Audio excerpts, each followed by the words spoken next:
tunay na laban ay hindi lang po sa court, kundi sa puso. At ngayong umaga, kikilanin po natin ang cast ng bagong feel-good sports rom-com na Love at First Spike. The powerhouse new gen stars, Sky, Bong, Dylan, Bensoy, Jude, at Lance live sa Good Morning Kapatid. Good morning mga kapatid! Good morning mga kapatid!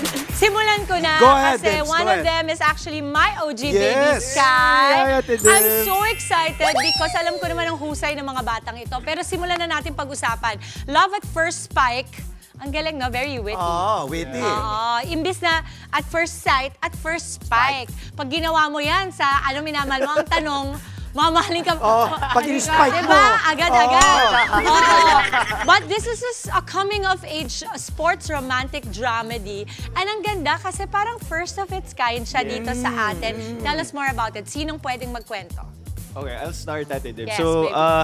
si Direk Ivan Payawal, our director, talagang ito yung una sa Philippines na volleyball game talaga yung iniikutan ng kwento. At sabi niya sa amin, bakit wala pang gumagawa? And nung ginagawa niya, yun pala. Dahil sobrang hirap niya gawin. So it's a concoction of the sports. It's a concoction. Kape! Inumin pala eh, no? Hodgepodge. Pinagsama-sama dito yung coming of age because mga high school students sila. Tapos, there's friendship and love. Ay, Yun. nakaka-excite. Alam mo, Dems, nakakatawa Oo. dahil kita mo yung chemistry kagad nila, diba? Yung talagang alam mo Kasi nagbabasagan na sila. Okay, pakikwento, isa-isa, Bong, simulan mo, tapos papunta tayo kay Lance, kay Jude, kay Sky, and so on. Yung inyong magiging role dito sa Love at First Spike, at ano yung, kung may similarities man ito sa inyong personality? Yes, thank you for that question. Ako nga po si Bong Gonzales and I play the role of Husband de Harpo. Ang character ko po, tahimik, demure. Similar po siya sa life ko pero hindi po ako mahina magsalita. Pero yung character ko po mahina magsalita pero may journey po siya. Eventually, goal niya is to find his voice back. Yun, You know? Lance? Hi, ako si Lance Reblando. I play the role of Diamond Hernandez, who is a trans woman na member ng Boys Brixton Volleyball Team. Okay. So feeling ko nagkakapareho kami ni Diamond kasi pareho kaming trans woman. Pero mas firm siya sa kanyang mga decisions and mas assertive siya sa kanyang mga pinaglalaban. So, yeah. Kumbaga ikaw, as a soft girl ka. Mabilis ako masway compared sa kanya. Okay, Jude.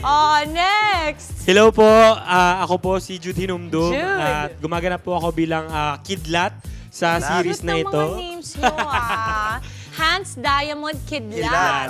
Okay. Si Kidlat po ay ang mistress of the elements, aka Storm, sa series na ito. Siya po ang pinaka maganda lang,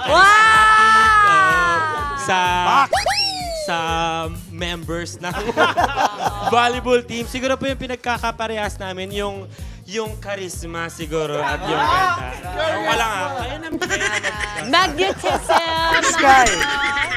Ako naman po, I play the role of Lucien Ong. So si Lucien, Nice, Lucien. medyo marami kaming pinagkaiba. So lahat ata pinagkaiba. So very different from who I am, how I act, how I talk. So very feminine siya. Meron siya sariling orbit na ginagalawan. May sarili siyang pacing. So, ayun, similarities, I think, love for fashion and yun lang. Bensoy.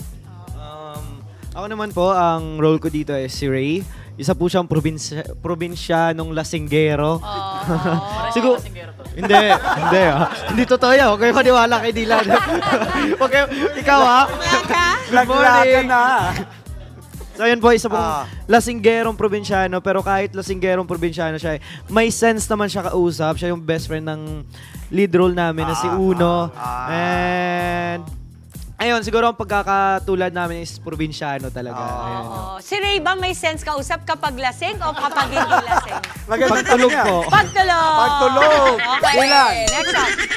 Ako nga po pala si Dylan, ang gaganap po na Ethan po natin dito sa Love at First Spike. Ethan. Siya po ang main spiker ng Brixton Volleyball Team. ang pagkakapares po namin ay pares po kami yung volleyball player talaga. Kasi I play so volleyball you really talaga. play volleyball. Opo. For which school? University of the East po. That's amazing. O, shoutout natin yung mga taga-UE, diba? Shoutout mga taga-UE Warriors dyan. Ay, galing. Okay. Ngayon naman, mas kikilalanin pa natin sila. Maglalaro tayo ng Who's Most Likely To. Cast of Love at First Spike Edition. Okay, simulan mo na, Dims. So if I remember correctly, sorry, kasi pinapakilala natin yung mga characters nila sa yes. Love at First Spike. Yes. Tama. So Hans, Diamond, Kidlat, Lucien, Ray, at Ethan. Ethan. Okay, Galing. very Grabe. good. Galing, no? Kasi- Ang galing, no? No, Hindi. kasi yan ang mga Magaling. kikilalanin nila. Dapat hindi nila makalimutan ang pangalan na yan. Pati guys, kita nyo naman ang memorya niyan. Oo. Kaya award-winning actress yan. Ang tawag dyan ay Ginkgo Biloba. Okay, let's go. Who's most likely to be? Eto, kailangan, alam nyo kung guilty kayo, taas nyo na kamay nyo bago pa magkasakitan. Ha? To be late sa call time. Wala siya. Alam mo, pag-usapan natin. Di ba ganun yun sa barkada? Pag wala dito, Pag wala dito, yun ang ulam. Sino ang nalilit? Meron ba? Parang wala po. Parang wala. Ay? Walang halong Wala na tong game na to. Okay, next question. Who's most likely to cry during a dramatic rehearsal? Yung naunang umiyak. Palagay ko si Sky ito eh. Ikaw ba, baby? Oo. Tsaka ito. Pati siya. Parang kayong apat. O yung parang naiiyak na kagad. Ah, Ay, don't worry, ganyan din ako. Kasi hindi ako take one artist. So, kailangan sa rehearsal, mainit na ako. Yun. Okay, who's most likely to laugh in the middle of a serious scene? Ako po. Ako. yun. Dahil Madali grabe yan. ad-lib niya. Madali yung patawarin. Grabe ad-lib niya yung, ano po Ate Dims, parang first take, iba yung sabi niya. So parang Tapos hindi ko... sa next, iba. Sa next, iba. So parang, Alam mo bang tawag doon? Ha? hindi po. Ang tawag doon ay sabotahe. Wait lang, kailangan ko mag-explain. Kasi si Derek po, mahilig siya magpa-improve game to keep the scene fresh. At nasa territory ng character ko yung pagiging tarantado. So, uy! Parang ako yung nabubuno. Ano yun? Adjective yun. Eto naman. Next question. Who's Kinakabahan most ako likely dito. to throw a pasabog birthday party para sa buong team? Sino yung bida-bida? Yan. Yun. Oo.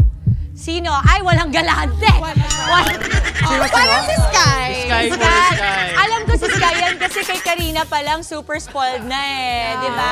Sobra. One of our friends. Okay, ngayon, naku, sayang marami pa akong tanong. Kasi di ba ang saya nung show nila, Love at First Sight. And Spike, at ang maganda kasi dyan ay mga kabataan, iba na yung lingwahe talaga Mismo. ninyo. And bawat isa sa inyo, you represent a different kind of Gen Z. So thank you for doing this show. Excited kaming lahat. I-promote na po natin Love at First Spike. Lance. Hello po! naset po namin to ng maayos, kaya sana po ma-receive nyo kasi palong-palong or pumalo na po kami ng episode 1. So abangan nyo po yung episode 2 later sa I Want, mamayang 8 p.m. po sa Kita Kids. Sino ang business unit head natin? Love at First Spike. Sino producer head? I Want mismo. I Want to. Hello kay na Kuya Mark Gile. Oo, Good mga morning po. bossing natin Maraming salamat sa inyo sa Thank you. pagbisita. Sa Good Morning kapatid, Sky, Bong, Dylan, Bensoy, Jude, at Lance. Let's go! Mga kapatid, Dimples Romana po, kumpletuhin ang inyong umaga ng mga kwentong puno ng inspirasyon. Salubungin po ang bawat araw ng may ngiti at pag-asa. Kaya't mag-subscribe na po at mag-follow na sa aming social media pages ng News 5.